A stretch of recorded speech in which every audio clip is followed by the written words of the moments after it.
Putting aside our sorrow, we renewed our faith in the prophecy that other rings would be found, and see how our faith has been rewarded.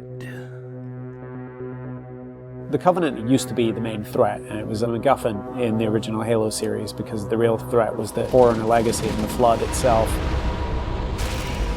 The Forerunners have been the source of so much mystery throughout the Halo franchise. It was something that was just fascinating to us. So far, it's been a lot of stumbling into their belongings. Like we found Halos. And now we found something more. We found the Prometheans. There's a degree of animalistic fierceness that maybe you didn't see in previous games.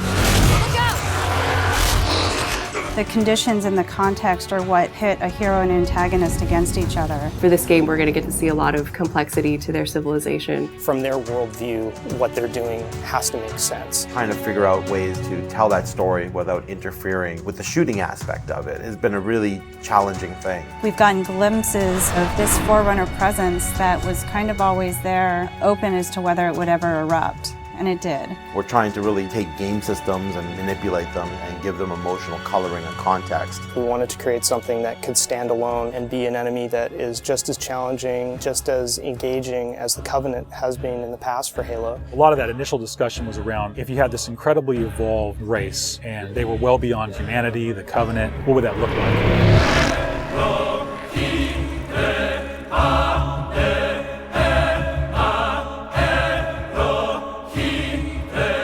The design process for the Prometheans was intriguing, exciting, and then long and painful process.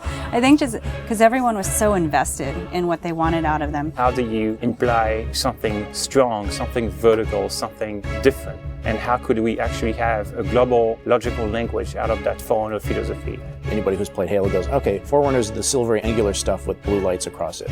That's really the language kind of in a nutshell. For us, it was important to break that, but still find kind of like a mathematical organization. We had to do a very clear separation of style, shapes, colors, right from the start. I think the Knight's been through almost like 15 plus iterations of geometry. This sheet is like very traditional way of doing brainstorming. You just do silhouettes and then we take it and iterate some more and more and more. We didn't want them to look like monsters because they're not monsters. We had a version that looked very demon-y. These things on his back, they would go together and they would like flare out when the player was being spotted. We didn't want the Prometheans to look like robots because they're not robots. A version that looked very thin and spindly. We would see one, it's like, that one looks cool, but it really doesn't convey commander of the battlefield. We had other stuff where they could clamp on and have these big, hulking, massive armors on top of them that would really change the variant look. For us, it was important to get it into something that people could relate to, which I think is always going to be a challenge when trying to take the Forerunner language and create a character. Making sure that his head stood out, that you could see it, that players had the ability to headshot it. It falls also onto animation. They're able to bring these guys alive and make it feel believable and plausible and still be very fast and lethal. Locomotion didn't look heavy enough at one point, so we scrapped everything and did it all again. The Knight's like 12 feet tall, so if it doesn't feel heavy and menacing as it's walking around and doesn't intimidate the player, then we're not doing our job. There were not a lot of real-life elements that we could take. There are joints there, some of them are not physically connected. They're holed up with the space in between them, which is some of the features that the architecture has, which is big, massive buildings like floating, defying gravity. We wanted to keep some of that mystery and kind of the unknown in the characters as well. We even have the little micro driver arms in here, and then all the way to where we turn these layers off. We have the glowing skull. We thought it would be more of an impact if it's like a sarcophagus. It opens up and it's showing all this aggression. There's certain ways to approach fighting an elite with a group of grunts, and really what we wanted to do was change that up. The Covenant are tried and true. You know what you're going to get out of a grunt. You know what you're going to get from a jackal with his shield. The toughness of elites. Here are the brand new hooks to the sandbox. Prometheans are made up of the Knights, the Watchers, and the Crawlers. One of the big focuses for us in the design of the Forerunners was to have these different enemy classes that would be able to work together. Having this dissection so that when the player went into combat, he's sort of tactically evaluating which order to take guys out. They don't act independently of each other. You put any combination of them together, and the strategy you need to engage with them is really different. There are a variety of Knight classes. and each one of them is progressively more powerful. But your base knight actually starts just a little bit more powerful than an elite. But in addition to that, we wanted the knight to have his own set of traits and abilities. There's all kinds of these special features of each one of these characters that players haven't played in a Halo game before. You think about basic combat and counter design, a lot of the challenges designers face is how to introduce enemies. What would a Promethean do if it could bend time, space, form, matter? Knights can phase in out of anywhere. He's able to go where he needs to at any time, which is something the Covenant can't do. Heads up! Crawlers can walk on walls, walk on ceilings. If a knight shield bursts, crawlers will come rushing at you and try and like melee the player to get more aggressive. These certainly slot into that grunt style combatant. And so there was certainly a want to make sure that we can get a lot of them on screen. If you let too many of them get together, they become a really formidable force. One-off, super fun to take out. All together, it's like a pack of feral dogs. Its mandibles, when it screams, will actually separate and float around in the air while it's howling. Animation added so much fresh behavior to this character. It's very exciting. The Watcher is definitely a support class. One of the things we wanted to do with the Forerunner characters was constantly have them mix up their tactics and make the player react to it. The Watcher is able to regenerate knights.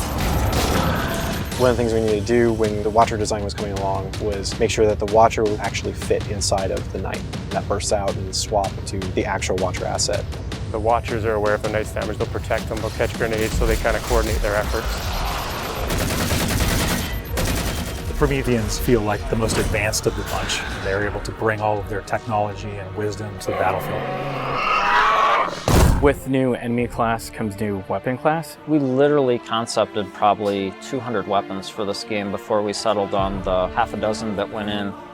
It's kind of like you've got that balance between humans' model of what a weapon's like and the desire to want to try and make something crazy and futuristic. We tried coming up with this perfect mix of stuff that was still relatable. You would still identify a weapon as a rifle or a shotgun or a submachine gun, even though they're almost magical. The Forerunner Scattershot was probably the first one where we really nailed the design on it. Everybody loves the hinge action shotgun, so we tried doing something like that so that the reload animation would be to cock it up and the front half would smash together. Every time you pick up a Forerunner weapon, it forms in your hand. So that sort of kicked off the component of having these guns form around the player. So there's that moment of like, oh, what is this gun? What does it do? And then when it comes into shape, it's kind of immediately identifiable. What makes the Forerunner weapons distinct is that usually they have dual purpose. So for instance, from the bolt pistol, you can charge it up and have something that's equivalent to almost like a shotgun blast. In the case of the light rifle, we actually experimented with doing dual firing modes. We tried to make it so that it was the best of both worlds with a BR and a DMR. It works like the battle rifle when you're not scoped, that has a little spread, has 3-shot burst, and it works like the DMR when you are scoped, so it's like a mini sniper rifle in a way. It actually changes to a different firing mode where the projectiles are stronger. One of the big things that we really focused on for them was making sure that the weapon doesn't just feel like a chunk of metal, but that it actually has glowing energy that's flowing through the gun, going down the barrel, so that everything is very full of life. The moment where all the Promethean effects really started to click the most was when we started showing the dissolve whenever you kill a knight. That was really when we started to feel, yes, this is something cool, this is something unique, and something that we haven't really seen before. This is an early prototype of the Knight E-Res. As the sphere expands, you see the particles are birthed, and everything in the red region you see will be the crack and the erode. When you shoot and kill the knight, the actual point on the body where you did the damage is where the dissolve starts. So if you shoot from his foot, he will de-res from the point of his foot up. The end result, when we blow up a knight, they dissolve, proving that the technology works.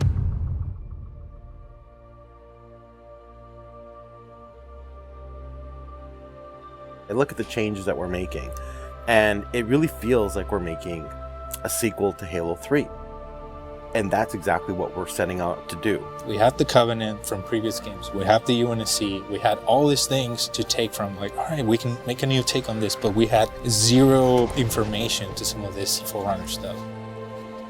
We're not just on a Halo, we're on a whole planet now.